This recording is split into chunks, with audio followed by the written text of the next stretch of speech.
നമസ്കാരം പ്രിയപ്പെട്ട എല്ലാവർക്കും വരമ്പിൻ്റെ പുതിയൊരു വീഡിയോസിലേക്ക് ഹാർദവമായ സ്വാഗതം. ഇന്ന് നമ്മുടെ യാത്ര എത്തിയിരിക്കുന്നത് കൂത്താട്ടുകുളത്തിൻ്റെ പ്രിയപ്പെട്ട കലാകാരനായ അജിത് കൂത്താട്ടുകുളത്തിൻ്റെ വിശേഷങ്ങൾ കേൾക്കുവാനാണ്. അദ്ദേഹത്തിൻ്റെ ഓണവിശേഷങ്ങളിലേക്ക് എല്ലാ പ്രിയപ്പെട്ടവർക്കും സ്വാഗതം. ഓണക്കാലത്ത് കലാകാരന്മാരെ സംബന്ധിച്ച് ഒരുപാട് തിരക്കിൻ്റെ സമയമാണ്. അത് വേദികളിൽ നിന്നാണെങ്കിലും സെറ്റുകളിൽ നിന്നും സെറ്റിലേക്ക് ആണെങ്കിലും യാത്രകളുടെ ഒരു തിരക്ക് എന്ന് പറയുന്നത് അത് കലാകാരന്മാരെ സംബന്ധിച്ച് ഒരുപാട് ബുദ്ധിമുട്ടുള്ള കാര്യം തന്നെയാണ്. പക്ഷേ ഈ തിരക്കിൽ നിന്നുമെല്ലാം സമയം കണ്ടെത്തി നമ്മോട് കൂടെ ഓണവിശേഷങ്ങൾ പങ്കുവയ്ക്കാനാണ് നമ്മുടെ പ്രിയപ്പെട്ട കലാകാരൻ എത്തിയിരിക്കുന്നത്. അജിത് കൂത്താട്ടുകുളമാണ് ഇന്ന് ഓണത്തിൻ്റെ വിശേഷങ്ങൾ പറയാൻ എത്തിയിരിക്കുന്നത്. അജിത്തേട്ടാ, ഹലോ, നമസ്കാരം. നമസ്കാരം. എന്താ വിശേഷങ്ങളൊക്കെ? സുഖം. ഓണത്തിൻ്റെ എന്തൊക്കെയാണ് തിരക്കുകളൊക്കെ ആയി? ഓണത്തിന് ഈ പ്രാവശ്യം നമുക്ക് സ്റ്റേജ് പരിപാടിയൊക്കെ കുറവാണ്. പിന്നെ TV പ്രോഗ്രാമും കുറവായിരുന്നു. പിന്നെ ഇടയ്ക്ക് സിനിമകളുണ്ടായിരുന്നു. ഷൂട്ടിന് തിരക്കിലാണ്? ഷൂട്ടിന് ചെറിയ തിരക്കും കാര്യങ്ങളൊക്കെ ഉണ്ടായിരുന്നു. അത്ര ഉണ്ടായിരുന്നു. ശരി. അപ്പോൾ ഓണത്തിൻ്റെ ഒരുപാട് വിശേഷങ്ങൾ കേൾക്കാൻ വേണ്ടിയിട്ടാണ് നമ്മൾ എത്തിയിരിക്കുന്നത്. ഉള്ള എല്ലാ കാര്യങ്ങളും ഞാൻ എൻ്റെ തുറന്നു പറഞ്ഞേക്കാം. അപ്പോൾ എല്ലാ രഹസ്യങ്ങളും പറയണം? എല്ലാ രഹസ്യങ്ങളോ എല്ലാ കാര്യങ്ങളും ഞാൻ പറഞ്ഞേക്കാം. അപ്പോൾ ഓക്കെ. അപ്പോൾ വിശേഷങ്ങളൊക്കെ നമുക്ക് പറയാം. അപ്പോൾ ഹാപ്പി ഓണം. പറയാം. ഓണത്തിൻ്റെ വിശേഷങ്ങൾ പറയാൻ വേണ്ടിയിട്ടാണ് ഇന്ന് നമ്മൾ എത്തിയിരിക്കുന്നത്. ഇത്തവണത്തെ ഓണം എങ്ങനെയായിരിക്കും? ഓണം എന്ന് പറഞ്ഞ പോലെ കഴിഞ്ഞ പ്രാവശ്യത്തെ ഓണം പോലെ തന്നെ ഇത്തവണത്തെ ഓണം മാത്രമല്ല, പ്രത്യേകിച്ച് ഇന്ന് ഈ പ്രാവശ്യത്തെ ഓണത്തിന് എനിക്ക് നല്ലൊരു എൻ്റെ മുഖത്ത് തന്നെ കണ്ടില്ല ഒരു സന്തോഷമില്ലേ? അതെ, നല്ല സന്തോഷമുണ്ട് അല്ലേ? ചെറിയ ഗ്ലാമർ ആയിട്ടില്ലേ? അതെ. അതെന്ന് വെച്ചാൽ സന്തോഷം ഉണ്ടാകാൻ കാരണം എന്ന് വെച്ചാൽ ഈ പ്രാവശ്യവും ദൃശ്യം 3 എന്ന സിനിമയിൽ ജോസ് എന്ന് പറഞ്ഞ കഥാപാത്രം ഉണ്ട്, ഞാനുണ്ടെന്നുള്ളതാണ്. അപ്പോൾ അത് തീരുമാനമായിട്ടുണ്ട്? അത് തീരുമാനമായി. അപ്പോൾ ആ ഒരു സന്തോഷം അത് വലിയ സന്തോഷമാണ്. ചെറിയ സന്തോഷം ഉണ്ടായിരുന്നു. അതിൽ ലാലേട്ടനെ വട്ടം കറക്കുന്ന കഥാപാത്രമായിരുന്നു. 3 പ്രഖ്യാപിച്ചിട്ടുണ്ട്. അപ്പോൾ അതിലേക്ക് വരുമ്പം എന്താണ് ഡീറ്റെയിൽ എന്ന് പറയാൻ പറ്റുമോ? ഇപ്പോൾ അതിൻ്റെ ഡീറ്റെയിൽ ആയിട്ടൊന്നും ഒന്നും നമ്മളോട് പറഞ്ഞിട്ടില്ല. നമുക്ക് ഡേറ്റും തന്നിട്ടുണ്ട്, എല്ലാ കാര്യങ്ങളും ചെയ്തിട്ടുണ്ട്. ബാക്കി എങ്ങനെയാണോ ഈ പ്രാവശ്യം പുള്ളിയെ ചിറ്റിക്കുന്നതാണോ ഒന്നും അറിയില്ല, ഒന്നും പറയത്തില്ല. എന്നാലും ഉണ്ട്. ഞാൻ 10-15 ദിവസം ഡേറ്റും ഇട്ടിട്ടുണ്ട്. അപ്പോൾ ചെറിയ കാര്യമല്ല. അപ്പോൾ എന്തായാലും അതിൻ്റെ ഒരു സന്തോഷം എൻ്റെ മുഖത്തുണ്ട്. തീർച്ചയായിട്ടും അതാണ് പ്രത്യേകം ഓണത്തിന് സന്തോഷമുണ്ടെന്ന് പറയുന്നത്. പിന്നെ നമ്മുടെ ചെറുപ്പകാലത്തെ ഓണം അതെല്ലാവർക്കും ഒരുപാട് ഓർമ്മകൾ ഉണ്ടായിരിക്കും. സ്കൂൾ കാലത്ത് അല്ലെങ്കിൽ നമ്മൾ സുഹൃത്തുക്കളുമായിട്ടുള്ള ഓണത്തിൻ്റെ സമയം, പിന്നെ നാട്ടിൻപുറത്ത് ഉള്ള മത്സരങ്ങളും കലാപരിപാടികളും ഒക്കെ ആ കാലത്തൊക്കെ ഓർക്കുമ്പോൾ എന്തൊക്കെയായിരിക്കും അതിൻ്റെ മനസ്സിലേക്ക് വരുന്നത്? ചെറുപ്പകാലത്തുള്ള ഓണം എന്ന് പറയുന്നത് ചെറുപ്പകാലത്തൊക്കെ ഓണപരിപാടികൾ അന്നൊക്കെ നാട്ടിൻപുറത്ത് ഓണം എന്നൊക്കെ പറഞ്ഞാൽ നമ്മൾ പ്രോഗ്രാം കാണാൻ പോകാം. അന്നൊക്കെ നമ്മൾ ചെയ്യുന്നത് പറഞ്ഞാൽ ഒന്നെങ്കിൽ പ്രച്ഛന്ന വേഷം, ഫാൻസി ഡ്രസ്സ്. ഇപ്പോൾ ഫാൻസി ഡ്രസ്സ് അതിനൊക്കെ ഒന്ന് കൂടുക എന്നുള്ളതാണ്. പിന്നെ സ്കൂളിലൊക്കെ പഠിക്കുന്ന സമയത്ത് ഞാൻ ശരിക്കും പറഞ്ഞാൽ കറക്റ്റായിട്ടൊരു കാര്യം പറയാം. ഞാൻ സ്കൂളിൽ പഠിക്കുമ്പോൾ ഒരു പാട്ട് പോലും പാടാത്തൊരു സ്റ്റേജിലൊന്നും കയറി ഇല്ല. സാധാരണ നമുക്ക് ഈ സ്കൂളിൽ പഠിക്കുന്ന കാലത്താണ് ടീച്ചേഴ്സൊക്കെ നമ്മളെ സപ്പോർട്ട് ചെയ്യും. ഞാൻ ഹൈസ്കൂളിൽ പഠിക്കുന്ന സമയത്ത് ഒരു നാടകം ചെയ്തു. ആദ്യമായിട്ട് സ്റ്റേജിൽ കയറി നാടകം ചെയ്തു. അത് തെറ്റിക്കുകയും ചെയ്തു. അതിന്റെ ഡയലോഗൊക്കെ ഓർക്കുന്നുണ്ടോ? ഇല്ല. അത് കളിച്ച് സ്പാർട്ടക്കസ് എന്നൊക്കെ പറഞ്ഞിട്ടൊരു നാടകം. ഇംഗ്ലീഷ് നാടകമാണ്. ഇംഗ്ലീഷ്, മലയാളത്തില് സ്പാർട്ടക്കസ്. അത് ഞാൻ ഒന്ന് തെറ്റിച്ച്, ഞാൻ മാത്രം തെറ്റി. പിന്നെ എന്ന് പറഞ്ഞു കഴിഞ്ഞാൽ സ്കൂൾ തലങ്ങളിൽ ഞാൻ കൂടുതൽ പിന്നെ പരിചയമുട്ട് കളി അതിന് ഞാൻ പോവാം. പരിചയമുട്ട് കളിയൊക്കെ കറക്റ്റായിട്ട് ഞാൻ കളിച്ചു. അത് നമ്മള് അതിന് ജില്ലാ കലോത്സവത്തിന് മൂവാറ്റുപുഴയിലാണ് നമ്മൾ പോയത്. പ്രൈസ് കിട്ടിയില്ല, അവിടെ വരെ പോയി, അവിടെ തോറ്റുപോയി. ഓണക്കാലത്ത് മത്സരങ്ങളും പ്രോഗ്രാമുകളൊക്കെ കാണാൻ പോകുമെന്ന് പറഞ്ഞല്ലോ. അപ്പോൾ അതിലൊക്കെ ആ സമയത്ത് സിനിമ കാണാനുള്ള ആ ഒരു ആഗ്രഹം ഉണ്ടായിരുന്നു. ആ സമയത്ത് സിനിമയ്ക്ക് പോവുക, കൂട്ടുകാരൊക്കെ കൂടി ചേർന്നിട്ട് സ്കൂളിൽ നിന്ന് പോവുകയൊക്കെ ചെയ്യുമായിരുന്നു. ആ സമയത്ത് സിനിമ കാണാൻ ഭയങ്കര ഇഷ്ടമായിരുന്നു. കാരണം അന്ന് സ്കൂളിൽ പഠിക്കുമ്പോഴായാലും നമ്മൾ വീട്ടിൽ നിന്നൊക്കെ അന്ന് കാരണന്മാർ തരുന്ന പൈസയ്ക്കാണല്ലോ, നിസ്സാര പൈസ ഉള്ളൂ അന്ന് ടിക്കറ്റിന്. ഇപ്പോഴത്തെ കാലത്ത് തന്നെ വന്ന് 1 രൂപ മറ്റേ ഉള്ളൂ, ഫ്രണ്ടിൽ പോയിരുന്നു കാണും. എനിക്ക് സിനിമ കാണണം ഭയങ്കര ഇഷ്ടമായിരുന്നു. അത് പറയാതെയൊക്കെ പോകുമായിരുന്നു? ഇപ്പോൾ ആരെങ്കിലും സുഹൃത്തുക്കളൊക്കെ കൂടി? അല്ല, പറഞ്ഞിട്ടേ പോകാൻ പറ്റുള്ളൂ. ഈ വീട്ടിൽ വരുമ്പോൾ നല്ല കീറ് കിട്ടും, അതുകൊണ്ട് നമ്മൾ പറഞ്ഞിട്ടൊക്കെ പോകണം. അങ്ങനെയുള്ള ദിവസങ്ങളൊക്കെ പ്രത്യേകിച്ച്, കാരണം എന്നൊന്നുമില്ല. സ്കൂളിൽ നമുക്ക് പോകാൻ അങ്ങനെ ഒറ്റയ്ക്കൊക്കെ പോകാൻ. പിന്നെ 10ാം ക്ലാസ്സിലേക്കൊക്കെ വന്നു കഴിഞ്ഞപ്പോൾ പിന്നെ ഒറ്റയ്ക്കൊക്കെ പോയി തുടങ്ങി. പിന്നെ ആ സമയത്ത് ഞാൻ SLCക്ക് പഠിക്കുമ്പോഴാണ് കൂത്താട്ടുകുളത്ത് അത് തൊട്ട് സ്കൂളിനോട് ചേർന്ന് ഷൂട്ടിങ് വരുക, ഒരു പടത്തിൻ്റെ സിനിമ ഷൂട്ടിങ്. അത് MG സോമൻ, ഹരീഷ് എന്ന് പറയുന്ന നടനുണ്ട്. പിന്നെ ഒത്തിരി പേരുണ്ട്, ബാബു ആന്റണി, ആ സമയത്ത് ഏതാണ്ട് താരങ്ങളൊക്കെ ഉണ്ടായിരുന്നു. ഒരുമാതിരിപ്പെട്ട ആളുകളൊക്കെ നമ്മൾക്ക് ഇഷ്ടപ്പെടുന്ന ഭാവനയൊക്കെ ആയിരുന്നു നിൽക്കുന്നത്. അപ്പൊ നമ്മൾ പോയി സ്ഥിരം ക്ലാസ്സിൽ കയറുന്നില്ല. എല്ലാവരും സ്കൂളിന്റെ ഫ്രണ്ടിലാണ് ഷൂട്ട് കിടക്കണം. സ്കൂളിന്റെ ഫ്രണ്ടിൽ ഒരു കടയുണ്ട്, ആ കടയിൽ ഷൂട്ട് കിടക്കും. പിന്നെ അമ്പലംകുളം തൊട്ടടുത്ത ഒരു അമ്പലമുണ്ട്, ഹൈസ്കൂളിൻ്റെ. ആ കുളത്തിൻ്റെ അവിടെയൊക്കെയാണ് ഷൂട്ട് കിടക്കുന്നത്. നമ്മൾ സ്കൂളിലേ കയറുന്നില്ല. അപ്പോൾ ആ സമയത്ത് അടുത്തൊക്കെ പോകാനൊക്കെ വലിയ ആഗ്രഹം ഉണ്ടായിരിക്കും, നടന്മാരെ കാണാനും. പിന്നെ എവിടെ പോയാലും നമ്മളവിടെ തച്ചിന് പോവുക, ഇവരെ അങ്ങോട്ട് മാറുന്നു കണ്ണു നോക്കിയിരിക്കുക. അപ്പോൾ അതാണ് നമ്മുടെ ജീവിതത്തിൽ ആദ്യമായിട്ട് കണ്ട ഒരു സിനിമ. സിനിമ ഷൂട്ടിങ് എങ്ങനെയാണെന്നൊക്കെ കണ്ട് നമ്മൾ ആദ്യമായിട്ട് കണ്ട സിനിമാ താരങ്ങളും അവരൊക്കെ. അതെ എൻ്റെ ജീവിതത്തിൽ ആദ്യമായിട്ട് കാണാം എം ജി സോമനിയും ബാബുവാനണിയൊക്കെ. ഈ സ്കൂൾ കാലത്ത് നാടകത്തിലൊക്കെ അഭിനയിച്ചു എന്ന് പറഞ്ഞു. സ്റ്റേജിൽ സുഹൃത്തുക്കളൊക്കെ കൂടി ചേർന്നിട്ട് നാടകത്തിൽ അഭിനയിച്ചു, അത് നന്നായിട്ട് പെർഫോം ചെയ്ത കാര്യം പറഞ്ഞു. അത് കഴിഞ്ഞിട്ടാണ് കോളേജിലേക്ക് എത്തുന്നത്. കോളേജിലെ കലാപരിപാടികളും പ്രവർത്തനങ്ങളും ഒക്കെ അതൊക്കെ ഓർക്കുന്നുണ്ട്. കോളേജ് എന്ന് പറയുന്നത് ഇപ്പോൾ ഈ സ്കൂളിൽ പഠിത്തം ഈ സമയത്ത് SLC പരീക്ഷ നടക്കുന്ന സമയത്തായിരുന്നു ഈ ഷൂട്ടിങ് വന്നത്. SLC ജയിക്കാതെയായാലും കോളേജിൽ പോകാൻ പറ്റിയില്ല. SLC അങ്ങ് തോറ്റുപോയി, നല്ല ഭംഗിയായിട്ട് തോറ്റു. രണ്ടാമത് എഴുതിയെടുത്തു. രണ്ടാമത് ഒരു ട്യൂട്ടോറിയൽ കോളേജിൽ പോയി. രണ്ടാമത് എനിക്ക് കോളേജിൽ പഠിക്കണം വലിയ ആഗ്രഹമായിരുന്നു. എല്ലാവരും പറഞ്ഞ കേട്ടിട്ട് കോളേജിലൊക്കെ നല്ല സ്വാതന്ത്ര്യമാണ്, എല്ലാവരും കമ്പനി അങ്ങനെയൊക്കെ അതിൻ്റെ പേരിൽ ഞാൻ രണ്ടാമത് എഴുതിയെടുത്ത് ഒരു കോളേജിൽ എനിക്ക് അഡ്മിഷൻ മേടിച്ചു. ഈ രണ്ടാമത് വാശിയോട് കൂടി പഠിച്ചു എന്തായാലും ജയിക്കണം എന്നുള്ള ആ ഒരു തീരുമാനത്തോടെ. അന്നൊക്കെ 210 മാർക്ക് മതി. പക്ഷേ അന്ന് ഞാൻ 290 മാർക്ക് മേടിച്ചു, കിട്ടി. പിന്നെ സംഭവമായി പോയി. അപ്പോൾ അത് വലിയ വാർത്തയായി കാണും. ഞങ്ങളുടെ നാട്ടിൽ തന്നെ വലിയ വാർത്ത.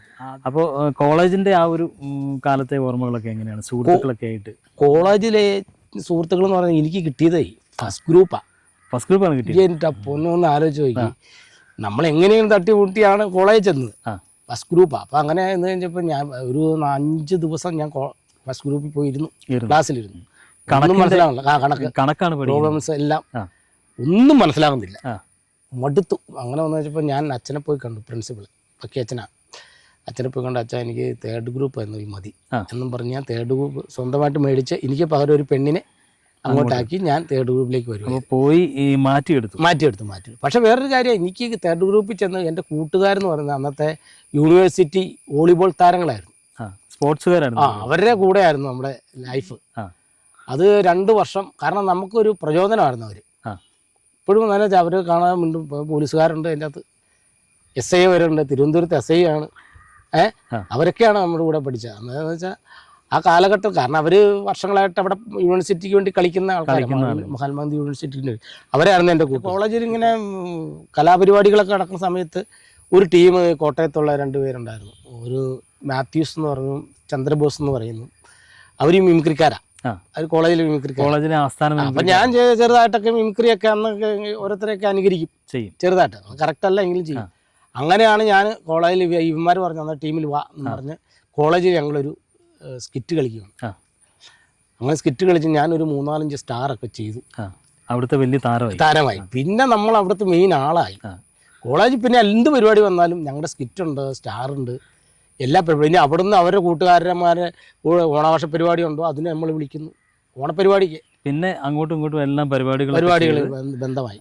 എല്ലാവരുടെയും മുമ്പിൽ ഒരു കലാകാരനായിട്ട് അങ്ങ് അറിയപ്പെട്ടു. അതെ, കോളേജ് ജീവിതത്തിലാണ് ഞാൻ മിമിക്രി ചെയ്തു തുടങ്ങി. അതിനു മുമ്പ് സ്റ്റേജിൽ മിമിക്രി ഒന്നും ചെയ്തിട്ടില്ല. അപ്പോൾ പിന്നെ വേറെ കാര്യം എന്ന് പറഞ്ഞു കഴിഞ്ഞാൽ, ഞാൻ അതിന് മുമ്പ് ഈ കോളേജ് ജീവിതം അത് കഴിഞ്ഞിട്ടാണ്, കോളേജ് ജീവിതം കഴിഞ്ഞിട്ട് നമ്മൾ വീട്ടിലിരിക്കുന്ന സമയത്ത് പിന്നെ വേറെ ഒന്നുമില്ല, പിന്നെ അവരുമായിട്ട് ആ ബന്ധം അങ്ങ് വിട്ടു. ആ സമയത്താണ് ഞാൻ ഈ നാടകം, പ്രൊഫഷണൽ നാടകം, ചാലക്കുടി മരാളിക എന്നും പറഞ്ഞൊരു നാടകമുണ്ട്, അതിലേക്ക് ശ്രമിച്ചു. അതിലേക്ക്, കാരണം കൂത്താട്ടുള്ളംകാരാണ് നടത്തുന്നത്. ഷൈനി ചേച്ചി എന്നൊക്കെ പറഞ്ഞിട്ട് അവരാണ് കൂത്താട്ടുള്ള ലീല, അവരൊക്കെ നാടകരംഗത്തെ പ്രഗത്ഭരായിട്ടുള്ള ആളുകളാണ്. അതെ. TK ജോണാണ് ഡയറക്ടർ, വൈക്കം മാളവികയുടെ ഡയറക്ടറാണ് TK ജോൺ. TK ജോണിൻ്റെ ട്രൂപ്പല്ല, പുള്ളിയാണ് ഈ നാടകം വാസവദത്ത എന്ന് പറയുന്ന നാടകം ഡയറക്ടർ. അപ്പം ഞാൻ അന്ന് ചെറുതാ, നമ്മൾ കോളേജ് പഠിത്തം കഴിഞ്ഞിട്ട് വലിയ നടന്മാരൊക്കെ ഒഴിക്കണം, നമ്മൾ നാടകത്തിനോട് താല്പര്യം ഉണ്ടായിട്ടല്ല, ഈ കലാപരമായിട്ട് അങ്ങ് നീങ്ങാലോ എന്നോർത്ത് മാത്രം പോയതാ. അന്നും ഈ അഭിനയിക്കാനുള്ള ഒരുപാട് ആഗ്രഹം ഉണ്ടായിരുന്നു. പക്ഷെ അന്ന് എനിക്ക് എൻ്റെ നാടകത്തിൽ എനിക്ക് വേഷമില്ലായിരുന്നു. ഞാൻ ഈ സഹായിക്കാനായിട്ട് കട്ടൻ കെട്ടും കാര്യങ്ങളൊക്കെ ആയിട്ട് ഓളിനോള് ചായ മേടിച്ചോണ്ട് വരിക. ക്യാമ്പൊക്കെ വൈക്കത്തായിട്ടിരുന്നു. അപ്പോൾ വൈക്കത്ത് രാത്രിക്ക് ചായ മേടിക്കാൻ പോകണു, അവിടെ റിഹേഴ്സൽ നടക്കണു.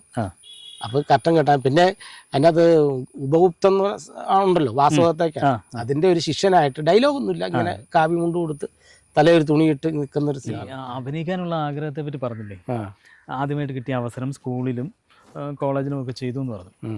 അപ്പോൾ ഈ നാടകത്തിലേക്കൊക്കെ എത്തിയ ഒരു കഥ പറഞ്ഞു. നാടകത്തിലെത്തി എന്ന് പറഞ്ഞാൽ അതിൻ്റെ അകത്ത് അഭിനയമൊന്നല്ലായിരുന്നു. കാരണം വെറുതെ വീട്ടിൽ ഇരിക്കുമല്ലോ. 10ാം ക്ലാസ് പഠിത്തം കഴിഞ്ഞ് കോളേജ് ജീവിതം കഴിഞ്ഞിട്ട് ഒരു രക്ഷയില്ല, വീട്ടിൽ ഇരിക്കുക. അങ്ങനെ ഇരിക്കുന്ന സമയത്ത് ആണ് ഞാനിങ്ങനെ നാടകത്തിലേക്ക് പോകുന്നത്. അത് അങ്ങോട്ടുള്ള ഒരു എൻട്രി ഒക്കെ എങ്ങനെയായിരുന്നു? എൻട്രി എന്ന് പറഞ്ഞാലേ ഞാൻ അന്ന് ഈ ആശാരിപ്പണിക്ക് പോകുമായിരുന്നു. സോമൻ ചേട്ടൻ എന്ന് പറഞ്ഞ ഒരാളാണ് എന്നെ കൊണ്ട്. പുള്ളി നമ്മുടെ ഒരു വകയിലൊരു അമ്മാവനായിട്ട് വരും. പുള്ളിയാണ് എന്നെ നാടകത്തിലേക്ക് ഈ നാടകത്തിലേക്ക് ഒരു അവസരം കിട്ടാൻ കാരണം അദ്ദേഹമാണ്. അതെ അതെ അതെ. നാടകത്തിൽ അങ്ങനെ വലിയ വേഷമൊന്നും ഇല്ലെന്നേ. ഉപഭോക്തൻ്റെ ഒരു ശിഷ്യനായിട്ട് നിൽക്കുന്ന ഡയലോഗൊന്നും ഇല്ല, അതൊക്കെ ഉള്ളു. പിന്നെ വേറൊരു കാര്യം എന്ന് പറഞ്ഞാൽ ടി.കെ. ജോൺ എന്ന് പറഞ്ഞ പ്രൊഫഷണൽ നാടകരംഗത്തെ ഏറ്റവും ടോപ്പ് ആക്ടറും അതുപോലെ തന്നെ ഡയറക്ടറും ആയ ടി.കെ. ജോണായിരുന്നു.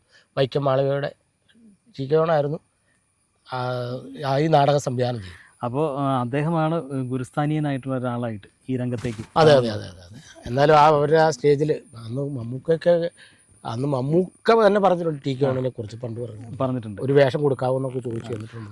മമ്മൂക്ക അവസരം ചോദിച്ചിട്ടുണ്ട് ഉണ്ട് പുള്ളിയുടെ അടുത്ത് നാടകത്തിൽ അഭിനയിക്കാൻ വേണ്ടിയിട്ട്. പുള്ളിയുടെ കൂടെ അഭിനയിക്കാൻ പറ്റിയില്ല. പുള്ളി ഡയറക്ഷൻ ചെയ്ത നാടകത്തിൽ എനിക്ക് അഭിനയിക്കാൻ പറ്റി. പിന്നെ നാടകത്തിലൊക്കെ എന്ന് വെച്ചാൽ ഭയങ്കര രസകരമായ ഒരു സംഭവം ഉണ്ടായി. എന്ന് വെച്ചാൽ ഞങ്ങൾ ഈ അന്ന് ശിവരാത്രി കളി എല്ലാ ട്രൂപ്പിനും ഡബിളാ. ആ സമയത്ത് ഒരുപാട് തിരക്കായിരിക്കും. ഡബിളാ. ഫസ്റ്റ് പരിപാടി എവിടെയാ? ഫസ്റ്റ് പരിപാടി അങ്ങാണ്ട് ഇച്ചിരി ദൂരെയാണ്, ഈ കായംകുളം ഭാഗത്താണ്. സെക്കൻഡ് പരിപാടി പൊതിയില, വൈക്കം പൊതിയിൽ. മനസ്സിലായി. പൊതി എന്ന് പറഞ്ഞാൽ തലയോലപ്പറമ്പ്. അവിടെ ഈ രണ്ട് സ്ഥലങ്ങൾ തമ്മിൽ നല്ല ദൂരമുണ്ട്. ഫസ്റ്റ് പരിപാടി കഴിഞ്ഞിട്ട് സെക്കൻഡ് പരിപാടി ആണ്ട് 1 മണിക്ക് പറ്റാ. അവിടെ 8 മണിക്ക് തുടങ്ങിയില്ല പരിപാടി, താമസിച്ചു പോയി.